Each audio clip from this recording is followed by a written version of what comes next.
Hi everyone, I hope आप सभी अच्छे होंगे, सेफ होंगे, हेल्दी होंगे और अपनी पढ़ाई को अच्छे से कंप्लीट कर रहे होंगे। ठीक है, तो हमारा टॉपिक चल रहा है नॉन रेजिडेंट और हम नॉन रेजिडेंट के क्वेश्चंस कुछ कर रहे हैं। तो आइए अब हम अपनी इलस्ट्रेशन नंबर 5 पर चलते हैं। मैं इलस्ट्रेशन नंबर 5 आपके सामने आपकी स्क्रीन पर ओपन कर चुका हूं। अब आइए एक बार उसको हम सॉल्व करते हैं। ठीक है, चलिए illustration number 5।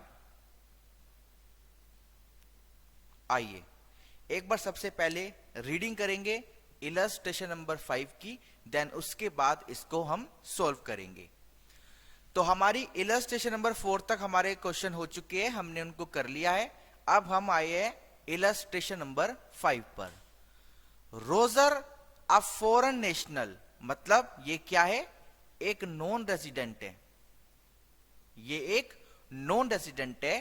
Furnishes the following, इसने आपको कुछ अपनी जानकारी दी है।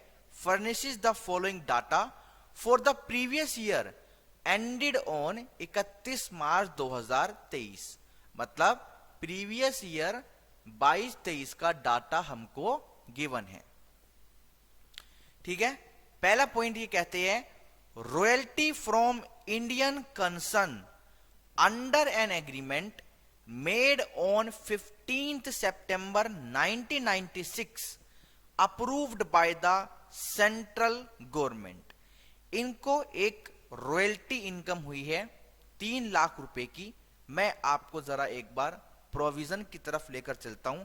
वैसे मैंने सब कुछ बता दिया था, फिर भी मैं आपको एक बार दिखा देता हूं। ठीक है, ये देखिए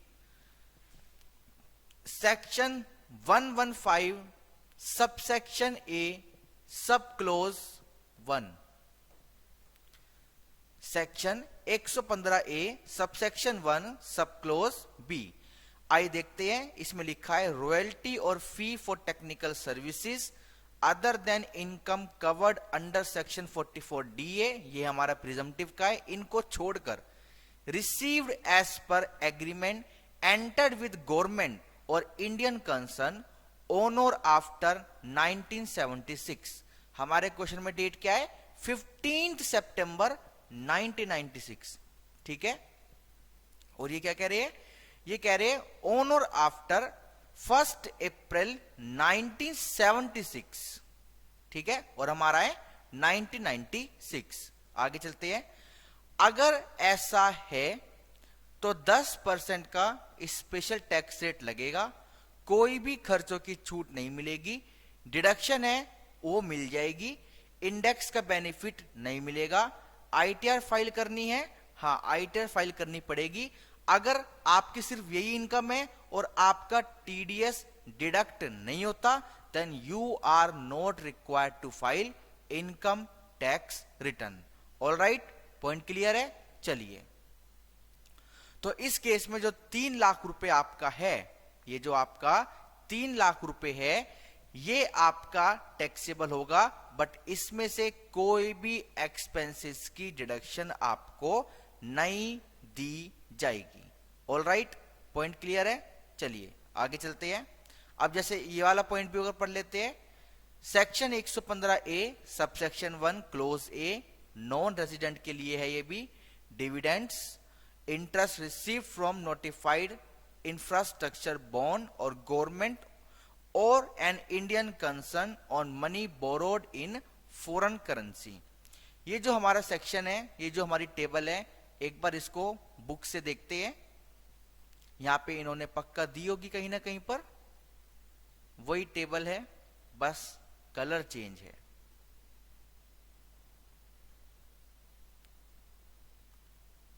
कोई भी डाउट हो तो हैंड टू हैंड क्लियर करना चाहिए हमें। एक बार हम टेबल पे चलते हैं। ये रही शायद टेबल, ऊपर वाली है, ये रहा। रॉयल्टी और fees for technical services other than income covered under section 44 DA received as per agreement entered with government और इंडियन कंसर्न ऑन और आफ्टर 1st April 1976। ठीक है जी। चलिए अब हम अपनी इलस्ट्रेशन पे चलते हैं।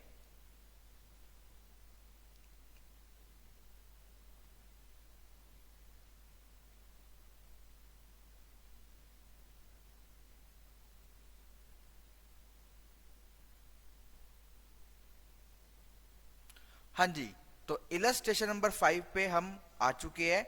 आइए अब इसको हम आगे की तरफ लेकर चलते हैं। तो ये एक्सपेंडिचर की डिडक्शन आपको नहीं मिलेगी। आगे है interest from an Indian company on money land in foreign currency. Roger जो एक नॉन रेजिडेंट है, इन्होंने इंटरेस्ट अर्न किया है एक इंडियन कंपनी से, पैसा उधार दिया था और उधार फॉरेन करेंसी में दिया था। आइए चलते एक बार कि इंटरेस्ट इनकम का क्या ट्रीटमेंट होता है। ये आपका कौन सा इंटरेस्ट है? ये तो नोटिफाइड करेंसी बॉन्ड है of Indian public company. Interest receive from notified infrastructure bond और an Indian concern on money borrowed in foreign currency. तो इस केस में क्या होगा? इस केस में आपको कोई भी खर्चे की छूट नहीं दी जाएगी, आपको कोई भी डिडक्शन नहीं दी जाएगी, बट हां deduction under section 80 LA can be claimed. और ये भी सिर्फ कौन ले सकता है? Unit of an international financial service centre. उसके बाद क्या है? इंडेक्सेशन का बेनिफिट नहीं मिलेगा, ITR फाइल करने की नीड नहीं है अगर TDS कट चुका है। ऑल राइट, चलिए तो इस पे जो खर्चा अर्न हुआ है इसकी कोई भी डिडक्शन आपको नहीं दी जाएगी। उसके बाद है gross sale of business in India. तो ये तो आपका नॉर्मल PGBP है, ये आपकी सेल हो गई जो कि आपकी टैक्सेबल होगी, ठीक है। उसके बाद आपका है expenditure as per section 28 to 40C। As per section 28 to 44C for above business है 28 लाख रुपीस। तो ये जो सेल है इसमें से खर्चों की छूट मिलेगी, कोई भी दिक्कत वाली बात नहीं है, ठीक है। चलिए ये हमारी सेल है और ये हमारे एक्सपेंसेस है, इनकी डिडक्शन आपको मिल जाएगी, ठीक है जी। चलिए आगे चलते हैं। Donation to prime minister national relief fund 6 lakh rupees. इन्होंने हमारे प्रधानमंत्री के फंड में डिडक्शन दी है, कितनी? 6 लाख रुपए की इन्होंने डिडक्शन दी है।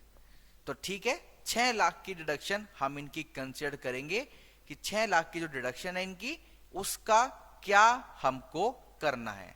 ऑल राइट, चलिए अब हम आगे चलते हैं, अपने क्वेश्चन को करना स्टार्ट करते हैं।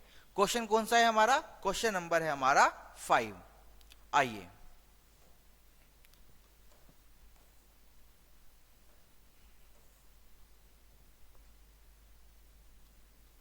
चलिए क्वेश्चन नंबर 5। क्वेश्चन क्या कहता है? जो क्वेश्चन कहता है उसी के बिहाफ पे हम अपनी लाइन स्टार्ट करेंगे। Determine the total income. Total income आपको निकालनी है तो लिखेंगे computation of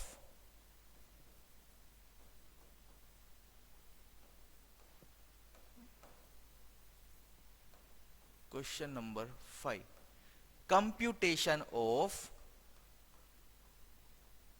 total taxable income of mister Roger for assessment year 23-24, ठीक है। असेसमेंट ईयर 23-24 के लिए हम इनकी इनकम निकाल रहे हैं।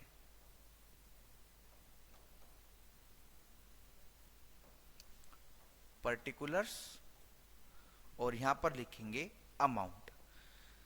सबसे पहले इनकी है रॉयल्टी इनकम।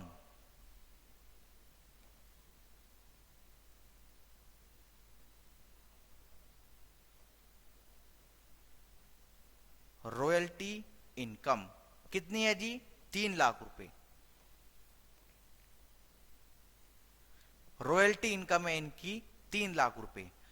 आपने अदर सोर्स का चैप्टर भी पढ़ा होगा अपने इंटरमीडिएट पे कि जो रॉयल्टी हम अर्न करते हैं उसमें से हमको कितनी डिडक्शन मिलती है या नहीं मिलती है। ऑलराइट, तो वो भी यहाँ पे ध्यान में रखना पड़ेगा। अब हम इसमें से माइनस करेंगे एक्सपेंडिचर जो कि हमको नहीं लेने हैं।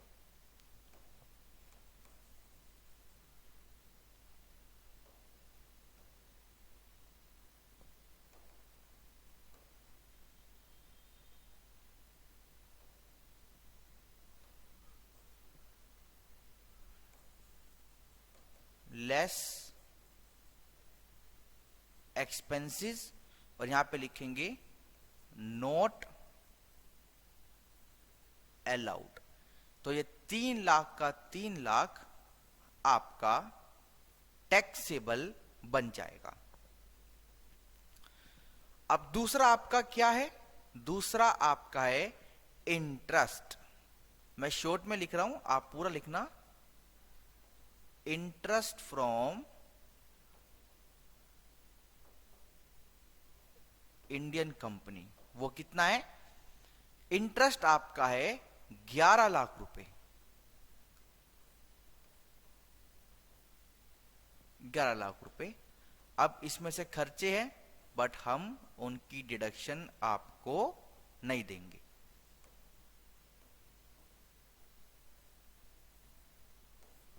ठीक है जी, यहां पे लिख देंगे 11 लाख रुपए। ठीक है, अभी तक क्वेश्चन आपका क्लियर है? कोई डाउट हो तो प्लीज एक बार लिख लेना और मेरे को बता देना। I will clear doubt. Okay, चलिए अब हम आगे की तरफ चलते हैं। उसके बाद आपका है बिजनेस, यानी कि आपकी बिजनेस इनकम।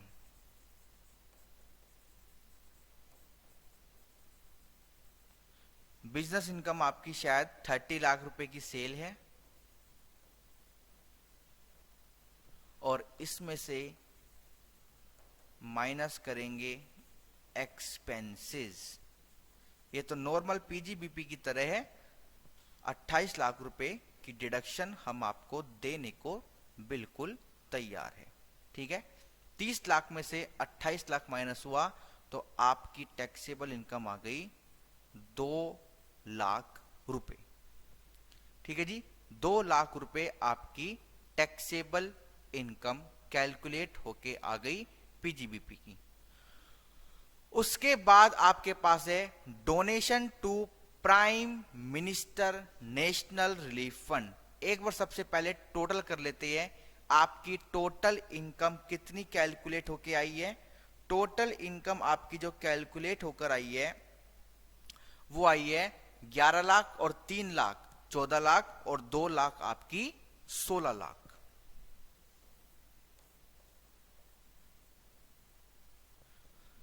₹16 लाख रुपए आपकी ग्रोस टोटल इनकम कैलकुलेट होकर आई है। यहां तक एक बार नोट करेंगे।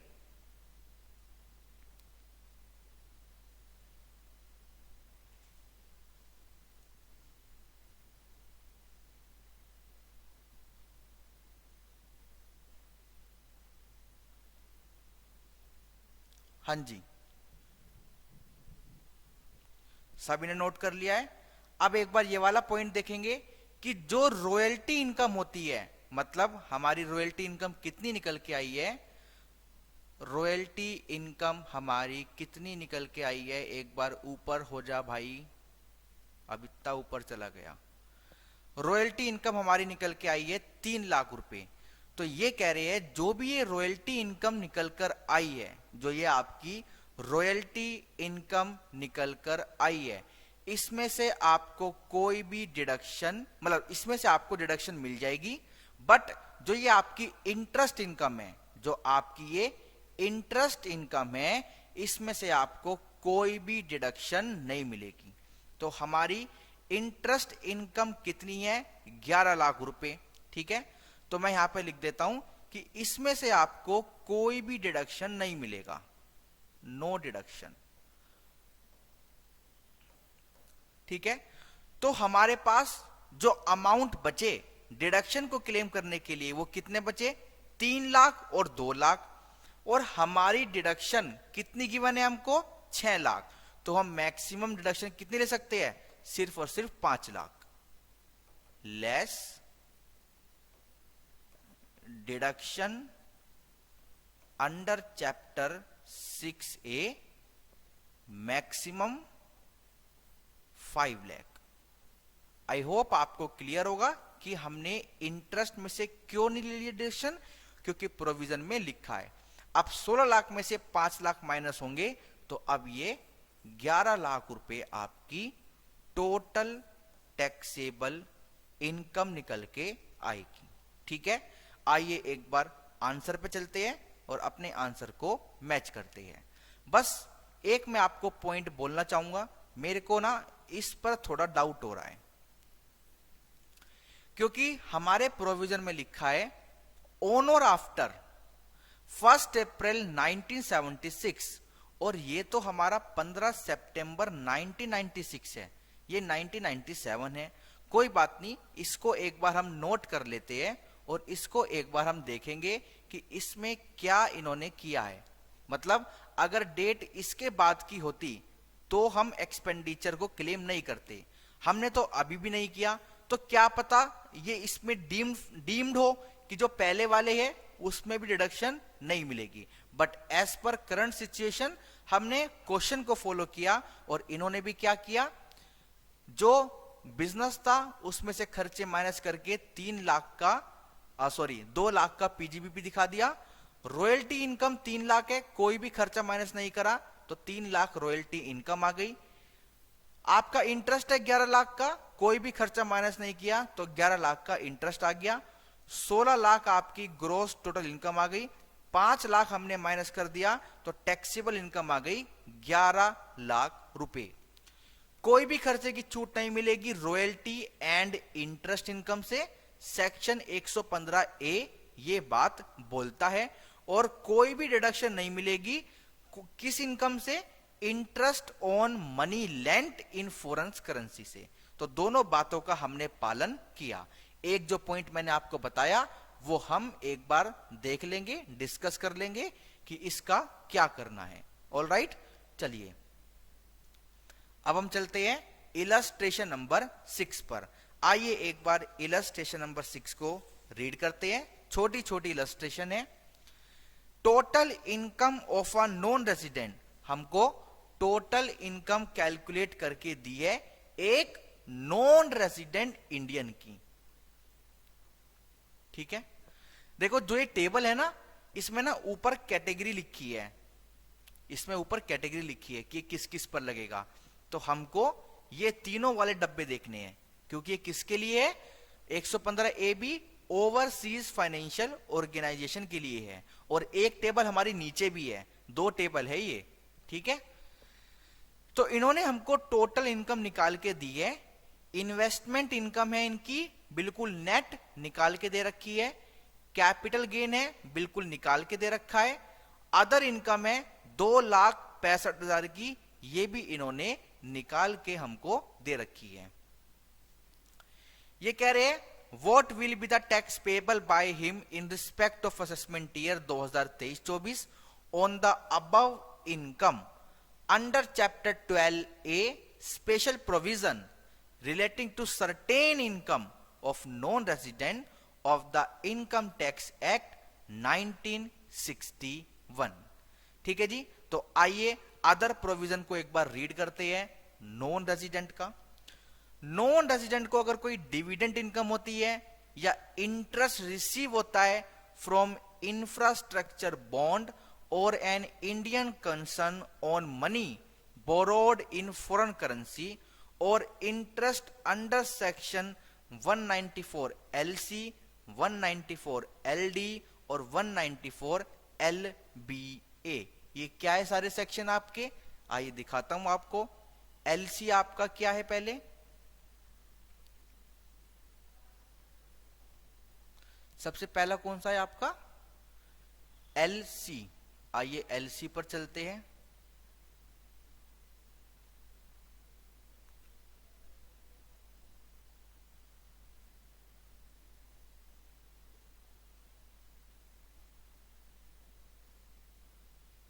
एलसी आपका ये रहा। आपका एनी इंडियन कंपनी और a business trust responsible for पे income by way of interest, ठीक है, एलसी आपका ये है।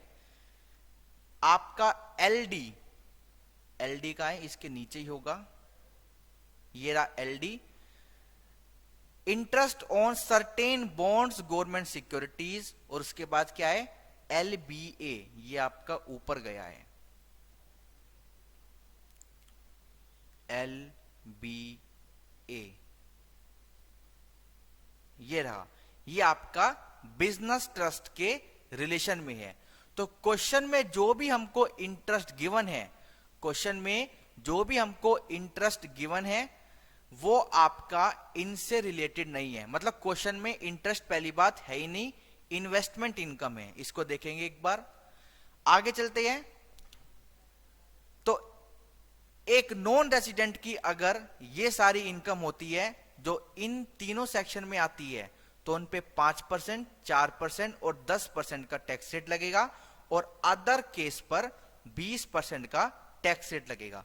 अदर केस कौन से, जो हमने ये ऊपर पढ़े, ए बी, हाँ ए और बी, क्योंकि सी पे तो लग गया 5%, 4% और 10%, और जो ये ऊपर वाले बचे ए और बी, इन पर कितना लगेगा 20%। लिख देता हूं, ए एंड बी पॉइंट के लिए है।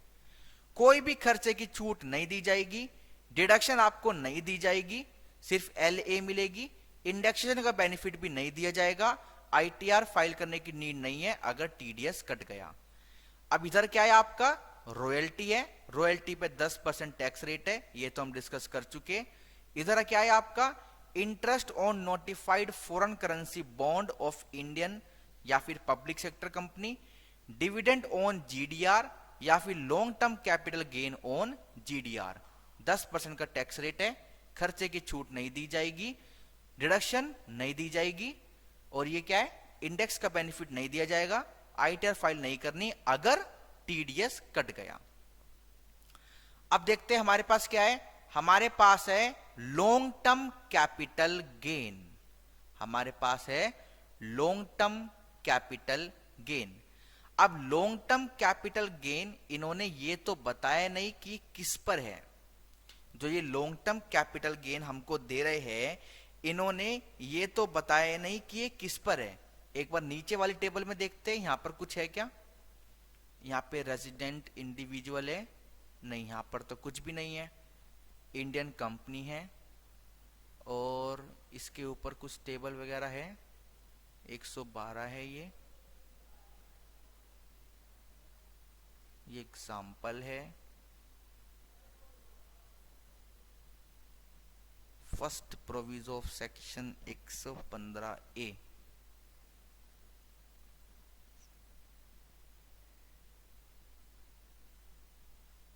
नहीं, तो उसी टेबल को हमको फॉलो करना है। इट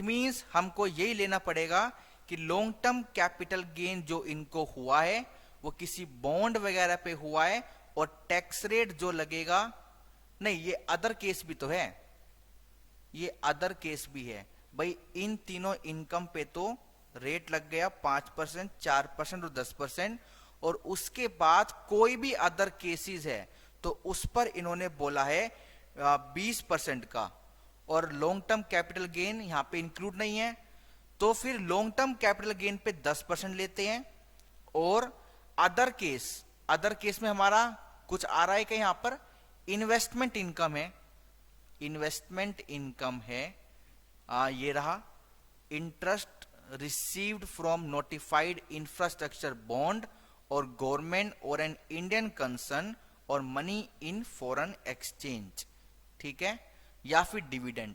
तो इसको हम 20% की कैटेगरी में डाल देते हैं, इसको हम 10% की कैटेगरी में डाल देते हैं, और जो ये अदर इनकम है इसमें हम स्लैब लगा देंगे और स्लैब में भी 2.5 लाख तक आपका हो जाएगा 0, ठीक है। और उसके बाद 15,000 पे लग जाएगा 5%। क्वेश्चन हो गया सोल्व, आप देख सकते हो नीचे भी। इस पे इन्होंने लगाया है 20%, इस पे 10%, इस पे लगाया है स्लैब। स्लैब नॉन रेजिडेंट को मिलता है, बिल्कुल मिलता है, कोई भी आपको कंफ्यूजन नहीं होनी चाहिए। फिर 4% का सेस लगा दिया और टोटल टैक्स पेबल निकल के आ गया। छोटा सा क्वेश्चन था, खत्म होता है। आइए चलते हैं इलस्ट्रेशन नंबर 7 पर।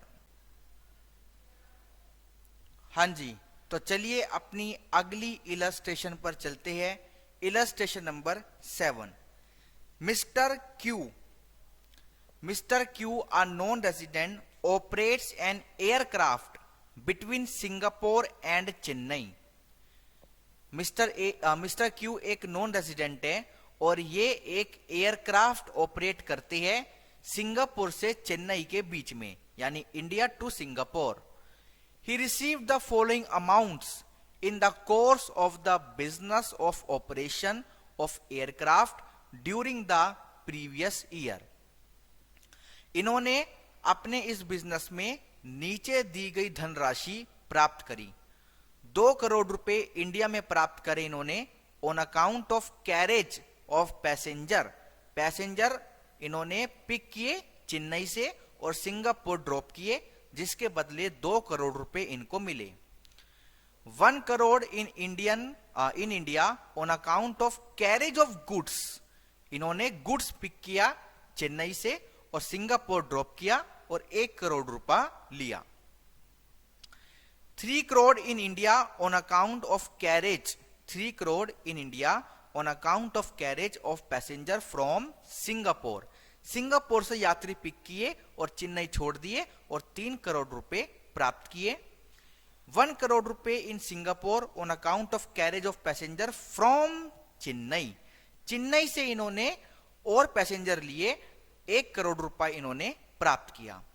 The total expenditure incurred by mister Q for the purpose of the business during the year was 6.75 crore. Compute income chargeable to tax of the foreign airlines. मैं आपको बताता हूं कि हमने एक प्रिजम्पटिव सेक्शन पढ़ा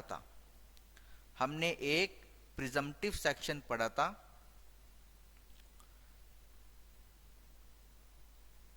एयरक्राफ्ट मिनरल, वही था शायद, हाँ वही था एयरक्राफ्ट वाला, ये रहा सेक्शन 44 BBA। और प्रिजम्पटिव सेक्शन क्या कहता है कि जितनी भी आपने धनराशि प्राप्त करी है उसका 5% इनकम डिक्लेयर कर दो, छुट्टी। तो आइए हम इनकम निकालते हैं मिस्टर क्यू की for the assessment year 23-24। Let's move on to illustration number 7।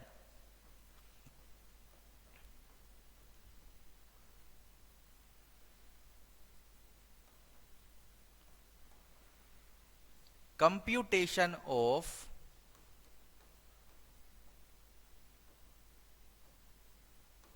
total taxable income of Mr. Q। ठीक है, वो भी लिख देता हूं for the assessment year 23-24। For the assessment year 23-24, ठीक है। और वो भी लिख देते हैं कि on the basis of presumptive scheme, on the basis of presumptive scheme,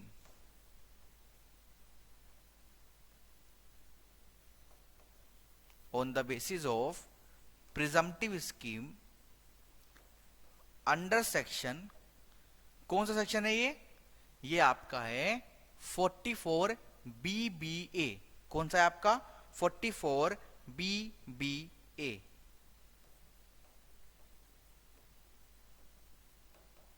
चलिए, तो भाई प्रिजम्पटिव स्कीम आप फॉलो कर रहे हो तो आपको बस टोटल रिसीप्ट लेनी है और उसका 5% इनकम डिक्लेयर कर देना है। पर्टिकुलर्स रुपीस, यहां पे आपके सारे फेयर आ जाएंगे, फेयर। ठीक है, आपने 2 करोड़ रुपए इंडिया में रिसीव करे, यहां पे लिख देता हूं मनी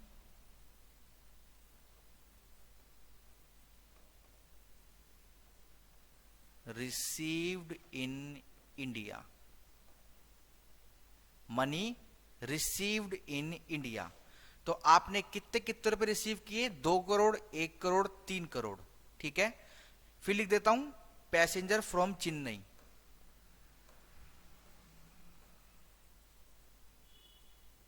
पैसेंजर फ्रॉम चेन्नई। उसके बाद goods from Chennai, goods from Chennai. उसके बाद passenger from Singapore, passenger from Singapore. ठीक है, तो पैसेंजर फ्रॉम चेन्नई से आपने कितने रुपए लिए? 2 करोड़। फिर इन्होंने आपने गुड्स फ्रॉम चेन्नई से कितने लिए? 1 करोड़। और फिर आपने पैसेंजर फ्रॉम सिंगापुर से कितने लिए? 3 करोड़। अब आपने एक अमाउंट रिसीव किया सिंगापुर में, वो भी लिख देते हैं।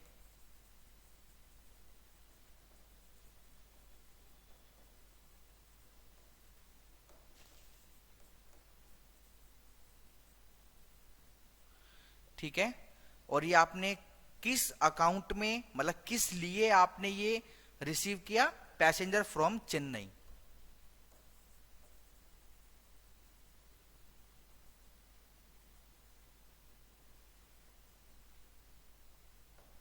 ठीक है, कितना है? 1 करोड़। सबका टोटल करते हैं, 3 और 3 आपके हो गए 6 और 1 7।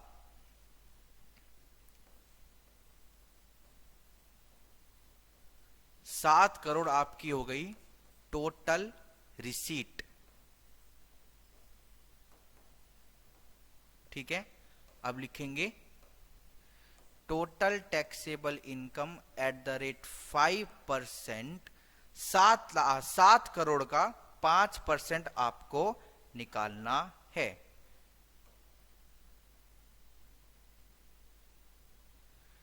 7 1 2 3 4 5 6 7 multiply by 5% equals to 35 lakh रुपए।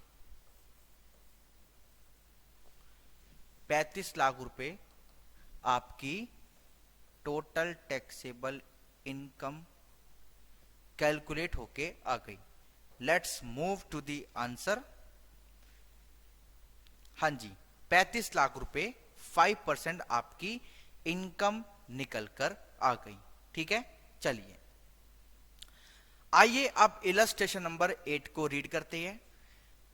The net result of the business carried on by a branch of a foreign company in India for the year ended 31 March 2023 was a loss of 50 lakh rupees। एक branch की आपको income calculate करके दी है और वो income जो है वो नेगेटिव 50 लाख है। ठीक है जी, after charge of head office expenditure 100 lakh allocated to the branch. 100 lakh रुपए डेबिट करने के बाद आपको ये फिगर दी है 50 लाख का लॉस। आपसे कह रहे हैं compute income of the branch for the assessment year 23-24, कि हमको ब्रांच की इनकम निकाल के बता दो असेसमेंट ईयर 23-24 की। ठीक है, तो चलिए एक बार क्वेश्चन को करिए, फिर हम चलते हैं इस क्वेश्चन को कंप्लीट करते हैं। हां जी, तो मैं थोड़ी सी इन्वेस्टिगेशन आपके लिए करके लाया हूं, क्योंकि इस क्वेश्चन में आपको एक झटका लगेगा। झटका क्या लगेगा? जब हमने रीडिंग करी थी, जब हमने प्रोविजन पढ़ा था, मैं आपको पहले बताता हूं कि हमने प्रोविजन क्या पढ़ा था। हमने पढ़ा था कि इन दोनों में जो भी हायर होगा, ये दोनों कौन से, 5% एडजस्टेड टोटल इनकम का, वो तो हमको पता है कि एडजस्टेड टोटल इनकम कैसे निकलती है, ठीक है। और एक्चुअल एक्सपेंडिचर, इसमें से जो भी हायर होगा उतने अमाउंट तक की छूट मिल जाएगी, ठीक है। चलिए मैं आपको पहले क्वेश्चन करवाता हूं, ज्यादा देर नहीं लगेगी। देखो यहीं पे देख लेते, छोटा सा क्वेश्चन है। इनकी आपको नेट इनकम दी है 50 लाख लॉस, हमको एडजस्टेड टोटल इनकम निकालनी है। तो हम इन्होंने जो हेड ऑफिस एक्सपेंस को डेबिट कर रखा है, हम उसको एड बैक कर देंगे। तो एड बैक करने के बाद 50 लाख रुपए इनकी एडजस्टेड टोटल इनकम निकल के आ गई। अब क्राइटेरिया क्या है? क्राइटेरिया कहता है आप 5% लो एडजस्टेड टोटल इनकम का और एक्चुअल एक्सपेंडिचर लो, इसमें जो भी हायर होगा उस अमाउंट की हम आपको छूट दे देंगे। देखो 5% निकाला 50 लाख का, मतलब एडजस्टेड टोटल इनकम का 2.5 लाख, और एक्चुअल एक्सपेंडिचर कितना है 100 लाख। तो अकॉर्डिंग टू प्रोविजन जो हमने पढ़ा है, whichever is higher, 100 lakh की छूट मिलनी चाहिए। जो हमने पढ़ा है 100 लाख रुपए की छूट मिलनी चाहिए।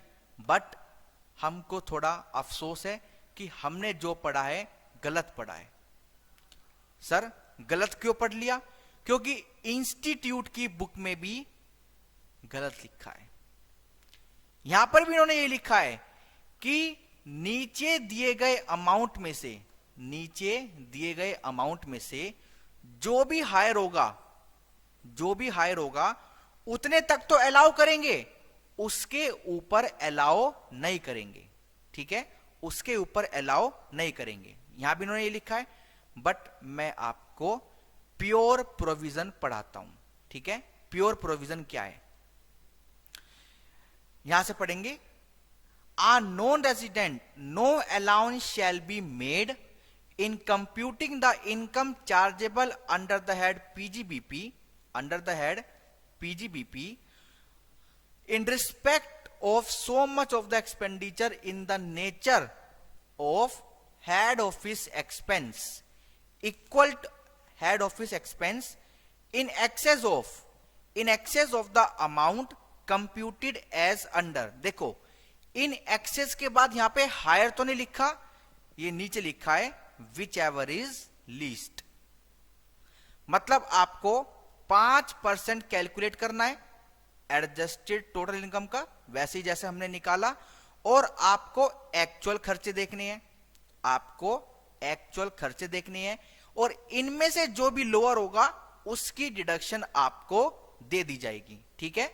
तो ये इंस्टीट्यूट की बुक में मिसप्रिंट है, ठीक है। इसको प्लीज इंस्टीट्यूट जल्दी से जल्दी ठीक कर लो। हम यहां पे लोअर लिख देते हैं, अपने प्रोविजन में भी ठीक कर लेते हैं। कहां गया हमारा प्रोविजन? यहां पे भी हम लोअर करेंगे, ठीक है। तो अगर हम अपने सरकार के प्रोविजन को फॉलो करते हैं, बिल्कुल ये हमारी कौन सी वेबसाइट है? इनकम टैक्स डिपार्टमेंट की वेबसाइट है। मैंने बिल्कुल ताजा ताजा यहां पर ये प्रोविजन ओपन किया है और यहां से रीड किया है, ठीक है। और जब मैं ये इन्वेस्टिगेशन कर रहा था, पहले ये देखो हमारा आंसर मैच करो फटाफट। आंसर आपका मैच है, आपको हायर की नहीं लोअर की छूट मिलेगी। 2.5 लाख डिडक्ट होने के बाद जो 50 लाख का लॉस दिखा रखा था, अब वो 47,50,000 की इनकम बन चुका है, ठीक है। तो इन्वेस्टिगेशन करते वक्त मेरे को एक और चीज मिली है आपके लिए। देखो आप जब क्वेश्चन कर रहे हो ना, तो आपको ना देखना पड़ रहा है नॉन रेसिडेंट को स्लैब रेट मिलते हैं या नहीं मिलते हैं। डिडक्शन मिलती है या नहीं मिलती है। मतलब आपको अलग से चैप्टर खोलना पड़ेगा कि ये नॉन रेजिडेंट पे लगता है या नहीं लगता है। बट मैंने आपके लिए एक चीज ढूंढी है, ये देखो। इनकम टैक्स की वेबसाइट पर होम पे जाओगे तो यहां पे आपको टैक्स पेयर के आगे, मतलब यहां पे होम पे जाओगे तो यहां पे आपको नॉन रेजिडेंट का एक टॉपिक मिलेगा। चाहे तो आप इस लिंक को कॉपी कर लेना, यहां से देखकर टाइप कर लेना, ठीक है। आप नॉन रेजिडेंट के यहां पे पूरे के पूरे रूल देख सकते हो, जैसे रेजिडेंशियल स्टेटस, ठीक है, ये आपका क्या है, रेजिडेंशियल स्टेटस। उसके बाद ITR 2 लगती है या नहीं, ITR 3 का क्या रूल है, फॉर्म नंबर 12 BB क्या होता है, फॉर्म 16 क्या होता है, 16A क्या होता है, 26ES क्या होता है, लगता है या नहीं लगता है, 10E क्या होता है, CBCD क्या होता है, CEB क्या होता है, CE क्या होता है। टैक्स स्लैब भी यहां पे गिवन है, टैक्स स्लैब भी यहां पर गिवन है। इनको नए वाले भी मिलेंगे, इनको पुराने वाले भी मिलेंगे। अब क्या क्या डिडक्शन नहीं मिलेगी वो यहां पर लिखा है, ये देखो यहां पे लिखा है कि क्या क्या डिडक्शन इनको नहीं दी जाएगी और क्या क्या दी जाएगी। उसके बाद यहां पे लिखा है कि सरचार्ज, मार्जिनल रिलीफ और एजुकेशन सेस का क्या रेट होगा, ठीक है। उसके बाद यहां पे लिखा है कि इन्वेस्टमेंट और पेमेंट से इनको क्या लाभ होगा, मतलब हाउस प्रॉपर्टी का सेक्शन 24B यहां पे एक्सप्लेन है कि 2 लाख की छूट मिलेगी या 30,000 की मिलेगी। फिर यहां पे डिडक्शन भी बताई गई है कि कौन कौन सी इनको मिलेगी, ठीक है। ये सारे इन्होंने डिडक्शन की सीरीज कवर की है। तो ये एक बहुत अच्छी चीज मेरे को मिली है आपके लिए, तो प्लीज इसको आप इंजॉय करो। ऑलराइट, चलिए हम अपने अगले क्वेश्चन पे चलते हैं, इलस्ट्रेशन नंबर 9 पर। आइए इलस्ट्रेशन नंबर 9 को रीड करते हैं और इसको फटाफट कंप्लीट करते हैं। Roger Federer, a tennis professional, ये एक टेनिस प्रोफेशनल है, and a non Indian citizen, और एक NR भी है, ठीक है जी। Participated in a tennis tournament and won the prize of 15 lakh, 15 lakh रुपए इनको प्राप्त हुए। He contributed articles on the tournament in a local newspaper, इन्होंने एक आर्टिकल भी लिखा, तो उससे इनको कितने प्राप्त हुए पैसे, 1 लाख रुपए। ये जो स्पोर्ट्समैन होते हैं ऐसे करते हैं, क्रिस गेल आते हैं खेलने और आते आते पेप्सी का, माउंटेन ड्यू का एडवर्टीजमेंट कर लेते हैं और इनको पैसे मिल जाते हैं। उसके बाद इनको 4 लाख रुपए और मिले। He was also paid 4 lakh rupees by a soft drink company, मतलब Thums Up, Pepsi, Coca Cola, जिन्होंने भी इनको हायर किया होगा टीवी एड के लिए 4 लाख रुपए इनको और दिए गए। Although his expenses in India were met by the sponsor, सारे के सारे खर्चे इंडिया में रहने के इनके स्पॉन्सर ने इनके उठाए। He had to incur 1,30,000 toward his cost, travel cost to India, 1,30,000 का खर्चा इनका हुआ भारत आने के लिए, ठीक है जी। He was a non resident for the tax purpose in India, ये नॉन रेजिडेंट है, आपको इनकी टैक्स लाइबिलिटी बतानी है 23-24 की, और बताना है is he required to file his return of income, क्या इनको अपनी ITR फाइल करनी है या नहीं करनी है। तो आइए मैं आपको लेकर चलता हूं प्रोविजन की तरफ। हाँ जी, नॉन रेजिडेंट स्पोर्ट्समैन और entertainer being foreign citizen, income by way of participation in India in any game और sport, advertisement, contribution of article, कोई भी आर्टिकल जैसे हुआ, मैच रेफरी स्पोर्ट्समैन नहीं है, और स्पेशल टैक्स रेट लगेगा 20% का, 20% के दर से इनको टैक्स देना पड़ेगा। किसी भी खर्चे की छूट नहीं दी जाएगी, कोई भी डिडक्शन नहीं दी जाएगी, इंडेक्सेशन का बेनिफिट नहीं दिया जाएगा। ITR फाइल नहीं करनी अगर इनकी सिर्फ यही इनकम है प्लस TDS कट चुका, तो इनको ITR फाइल नहीं करनी, ठीक है जी। चलिए पॉइंट क्लियर है, तो तो आइए अपने क्वेश्चन की तरफ चलते हैं। इलस्ट्रेशन नंबर आपकी कौन सी है? 9। यहीं पर हो जाएगी। कैसे? 15 लाख, 16 लाख और 4 लाख, 20 लाख रुपए इनको प्राप्त हुए। ठीक है, 20 लाख पे 20% निकालो। ठीक है, 20 लाख पे 20%, ये आपका आएगा 4 लाख। और इस पे 4% का सेस लगा दो। 4 लाख पे 4% का सेस लगा दो। 1 2 3 4 5 प्लस 4% का सेस। ठीक है, 4,16,000 रुपए टैक्स निकल के आ गया। एक बार चेक कर लेते हैं। 4,16,000 रुपए टैक्स निकल के आ गया। ठीक है, नोट पढ़ लेते हैं। While computing income, no deduction in respect of any expenditure और allowance shall be allowed. It shall not be necessary for the assessee to furnish return of his income if, अगर इनकी सिर्फ यही इनकम है और उस पर टीडीएस कट चुका, and his total income consisted only of income referred to in section 115 BBA and the tax deductible at source has been deducted. Alright, चलिए let's come to the illustration number 10। आइए illustration number 10 को read करते हैं। चलिए, compute the income tax. आपको सिर्फ tax निकालना है in the following cases. Royalty of ₹10 lakh received by a foreign company. अब यहां पे असेसी कौन है? Foreign company. From an Indian concern in pursuance of an agreement approved by the central government in the previous year 22-23। तो ये तो वही है, हमने रॉयल्टी पढ़ी थी नॉन रेजिडेंट के केस में। नॉन रेजिडेंट के केस में हमने रॉयल्टी वाला पॉइंट पढ़ा था। रॉयल्टी वाला पॉइंट पढ़ा था हमने। हाँ जी, आइए आपको दिखाता हूं एक बार।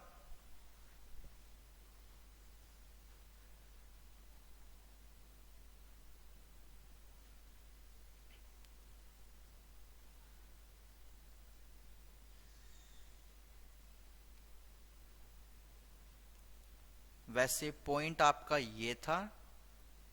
हाँ ठीक है, रॉयल्टी वाला पॉइंट आपका ये था और इस पे 10% का टैक्स रेट लगता है।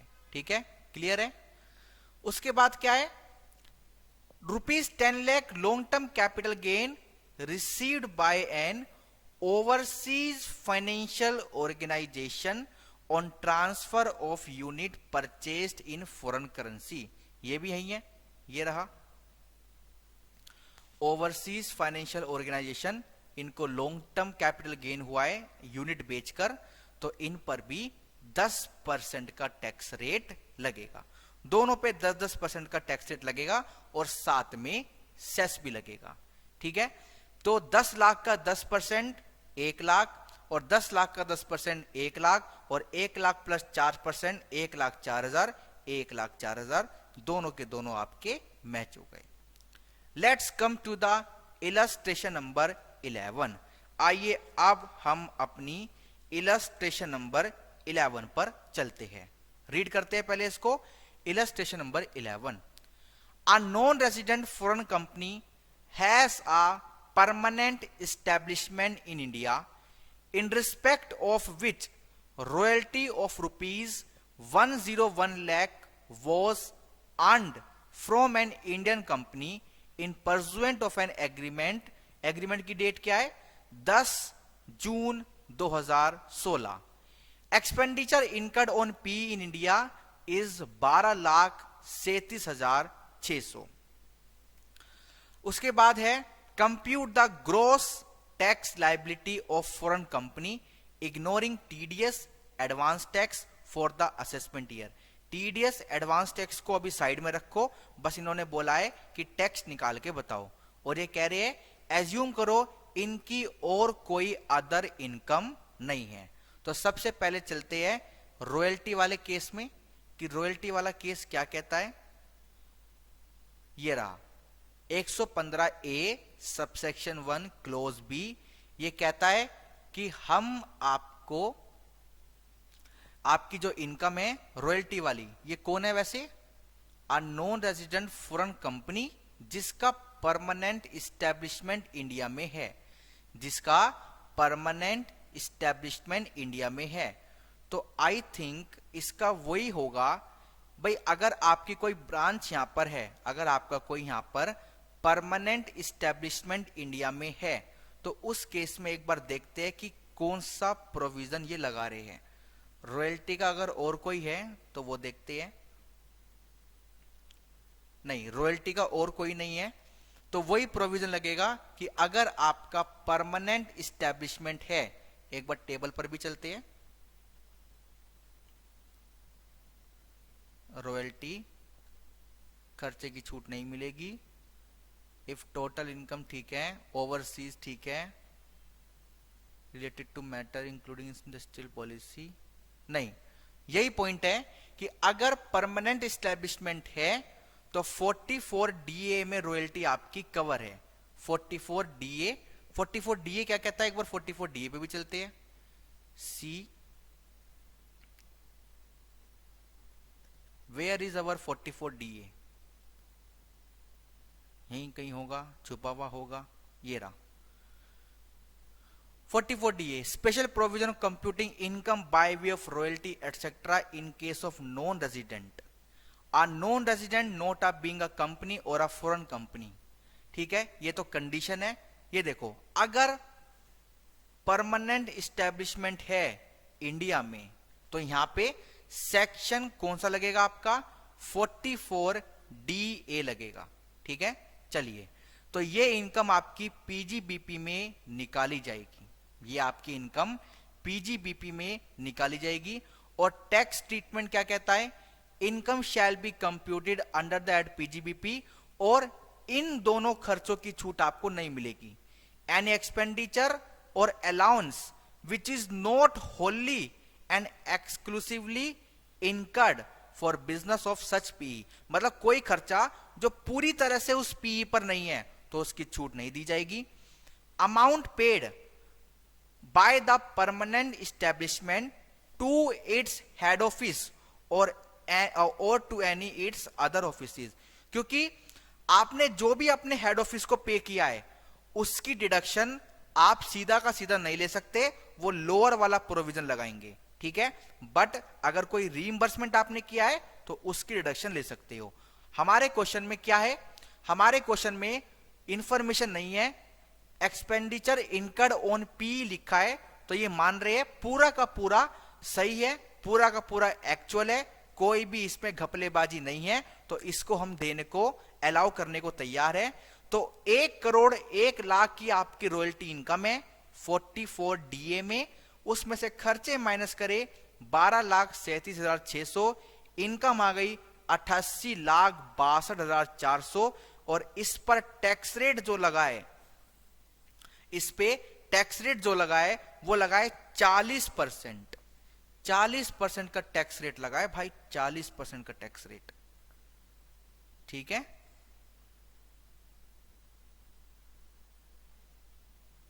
%40 का टैक्स रेट। एक बार अपने टीडीएस पर चलते हैं।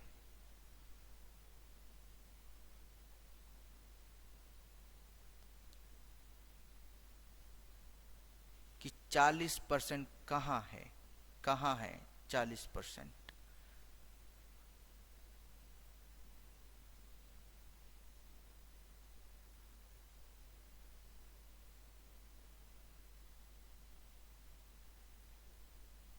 फॉरेन कंपनी, ये इन्वेस्टमेंट फंड है, हमें क्या चाहिए? Royalty. Securitisation fund, TDS on non resident, ये किस पर है? इंटरेस्ट पर। उसके बाद ये भी इंटरेस्ट है,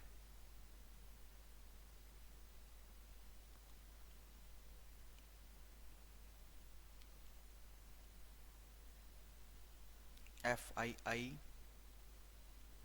एजेंट रिकवरी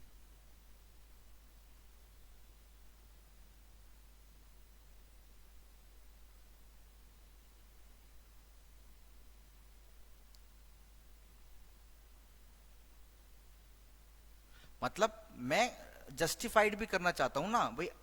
क्वेश्चन में 40% लगा है तो सीधा हम 40% कैसे लगा दे, एक बार चेक कर लेते हैं ना कि 40% कहां कहां पर है। Foreign company non resident for making payment to investor in respect of securitisation trust, एक ये है आपका for making payment of income other than portion of 1023 FC, एक ये है आपका 23 FCA।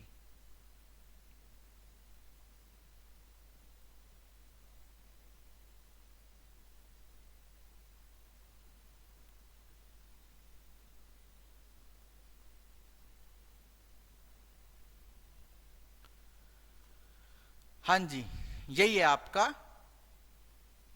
Dividend income, other income, और नॉन रेसिडेंट के केस में आपकी है 40%। 1023 FCA, एक बार इसको सर्च करते हैं 1023 FCA। अभी करते हैं एक बार इसको,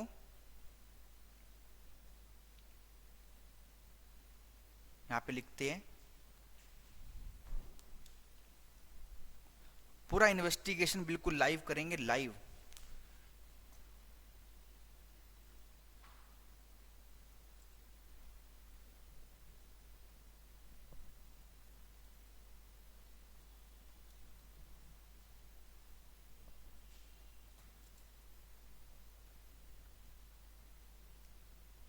नहीं, ये तो रेंटल है, रेंटल। या फिर यहां पे डाल देते हैं, क्या डालना है हमें, हमको डालना है 44DA।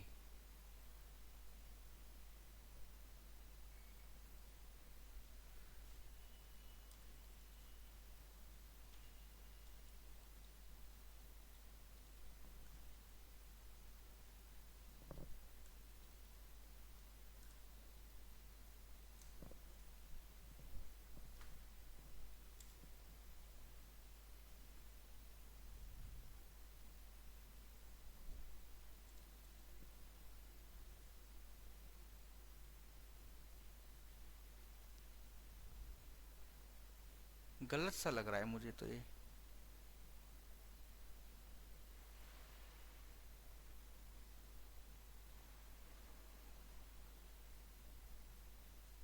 फोर्टी फोर DA में टैक्स रेट नहीं लिखा क्या?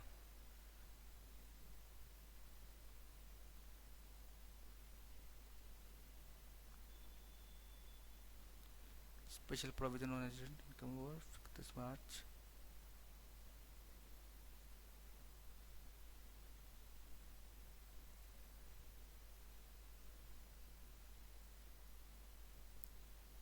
वैसे तो 10% ही बोल रहे हैं ये भी 44DA।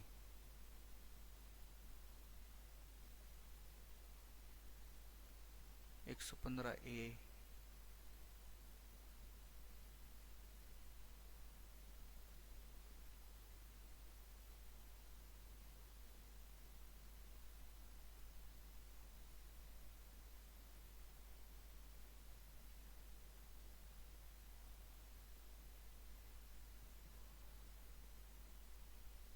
कोई भी पूरी बात नहीं लिखता। खैर चलो, फिलहाल क्या क्या है हमारी बुक ने वो देख लेते हैं। हमारी बुक ने इस पे 40% का टैक्स रेट लगाया है। 40% तो नहीं लगना चाहिए क्योंकि ये 44DA में लेकर जा रहे हैं। 40% नहीं लगेगा क्योंकि खर्चों की छूट भी ले ली हमने, और 44DA में टैक्स रेट भी यहाँ पे नहीं लिखा ना। 44DA में कंडीशन है, टैक्स ट्रीटमेंट है, यहाँ पे टैक्स रेट नहीं है। 44DA, और गूगल पे हमको कुछ नहीं मिला। एक सेकंड, ऐसे करते हैं,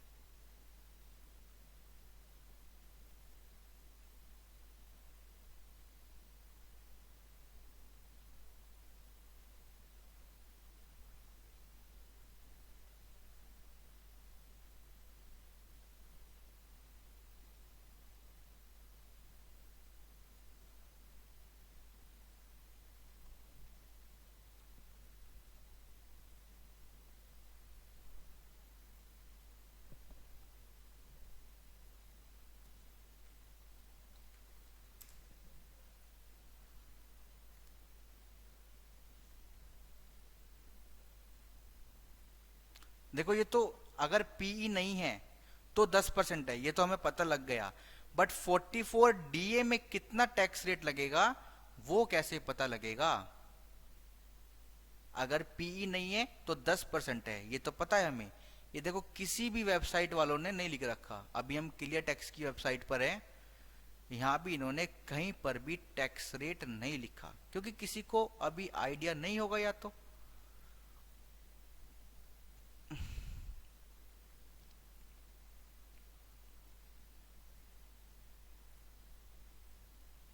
किसी ने भी नहीं लिख रखा, किसी ने भी नहीं। टैक्स रेट अगर मैं लिखूं, टैक्स रेट,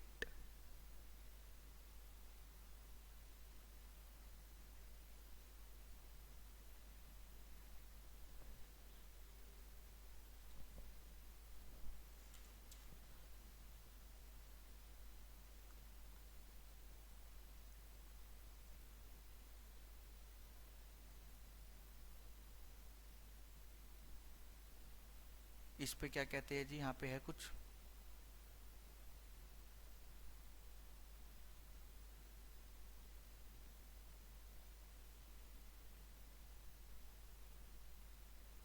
यहाँ पर भी नहीं है। ये है 44 डीए, ये तो फॉर्म सी, देखो 44 डीए जिस पे लगेगा उसको फॉर्म नंबर 3C फाइल करना है, मतलब अपना ऑडिट कराना है। क्या कराना है? अपना ऑडिट कराना है। इंडिविजुअल नॉन रेजिडेंट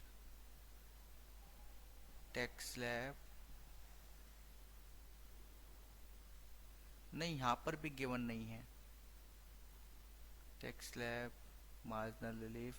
चलो कोई बात नहीं, थोड़ा टाइम वेस्ट हो रहा है ज्यादा, हमने बहुत रिसर्च करी बट कहीं पर भी नहीं मिला, तो इन्होंने 40% टैक्स रेट लगाया है। चलिए कोई बात नहीं, इनकी बात मान लेते हैं, और उसके बाद 4% का सेस लगाया है।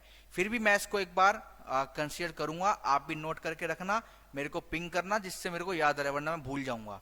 ठीक है, चलिए तो आज हमने बहुत अच्छे अच्छे क्वेश्चन करे और हमने ना लाइव इंटरेक्शन किया। देखो मैंने आपको एक कितना यूजफुल रिसोर्स दिया। मैं आपको इसका नेविगेशन दोबारा दे देता हूं, आपको लिखना है www. वैसे आपको पता होगा incometax.gov.in, स्पेलिंग गलत हो गई, www.incometax.gov.in। हाँ, आपको यहां पे आना है इंडिविजुअल या एचयूएफ, और आपको नॉन रेजिडेंट चूज करना है। अगर आप एक कंपनी हो और आप एक फॉरेन कंपनी हो तो आपको यहां पर आना है। एक बार यहां पे चेक करते हैं, यहां पे तो नहीं है कहीं टैक्स स्लैब फॉर कंपनी, ये रहा, मिल गया, मिल गया जी, मिल गया। देखो ये क्या है, एक फॉरेन कंपनी है, तो फॉरेन कंपनी पर टैक्स रेट हमको देखने पड़ेंगे। फॉरेन कंपनी पे टैक्स रेट हमको देखने पड़ेंगे, तो अगर इनकी इनकम है रॉयल्टी फ्रॉम गवर्नमेंट और an Indian company in pursuance of an agreement made with Indian concern after 31 March 1961 but before 1 April 1976। But हमारे क्वेश्चन में डेट क्या है? हमारे क्वेश्चन में डेट तो है 10 जून 2016, तो अभी तक तो ये नहीं फंसे। उसके बाद क्या है? Fee for technical services in pursuant of an agreement made after 29 February 1964 but before 1 April 1976, यहां पर भी हम नहीं फंसे। और ये एग्रीमेंट सेंट्रल गवर्नमेंट का होना चाहिए, वो तो शायद हमारे क्वेश्चन में भी है। हमारे क्वेश्चन में भी है क्या एग्रीमेंट है या नहीं है? ये भी नहीं लिखा, ये भी नहीं लिखा। एग्रीमेंट तो लिखा है बट ये नहीं लिखा कि केंद्र सरकार के द्वारा अप्रूव्ड है या नहीं है। तो वो तो एजम्पशन हम ले सकते हैं, बट फिर भी हम 50% वाले केस में नहीं आए, तो हमारे ऊपर ये 40% का टैक्स रेट लगेगा और हम अपनी रिसर्च में सफल हो गए। हम अपनी रिसर्च में बिल्कुल बिल्कुल सफल हो गए। ठीक है, तो मैंने आपको ये कितना अच्छा रिसोर्स दिया है नॉन रेजिडेंट के केस में। अगर आप एक फॉरेन कंपनी हो तो यहां पे आ जाना, अगर आप अदर देन फॉरेन कंपनी हो तो आप यहां पर आ जाना। ठीक है, पॉइंट क्लियर है? चलिए, जैसे एक ये HUF है, HUF रेजिडेंट है तो यहां आ जाना। ऑलराइट, तो चलिए इसी के साथ, और हमने एक पॉइंट और देखा कि यहां पे ये लोअर है, यहां पे ये लोअर है, कहां पर? 44C में, ये रहा। यहां पे आपको ये लोअर लेना है, ना कि हायर। ऑलराइट, चलिए, तो इसी के साथ आज की क्लास को वाइंड अप करते हैं। हमने बहुत सारी अच्छी अच्छी बातें आज की क्लास में करी। कहीं अगर हम फंसते हैं तो हम सरकार की वेबसाइट पर आ सकते हैं, सरकार हमारी मदद करेगी और हम अपना डाउट क्लियर करेंगे। ठीक है, तो हमारी इलस्ट्रेशन आज कहां तक हो गई है? हमारी जो इलस्ट्रेशन है वो 11 तक पूरी हो गई है। उसके बाद हम आगे की पॉइंट्स को देखेंगे, जो भी रीडिंग करेंगे वो साथ साथ करेंगे। कुल मिला के फर्स्ट क्वेश्चन से लेकर 11th क्वेश्चन तक, फर्स्ट क्वेश्चन से लेकर 11th क्वेश्चन तक हम आ चुकी हैं। ऑलराइट, चलिए तो चलते हैं। इसी के साथ आज की क्लास को यहीं पर रोकते हैं। Alright, thank you so much, bye bye.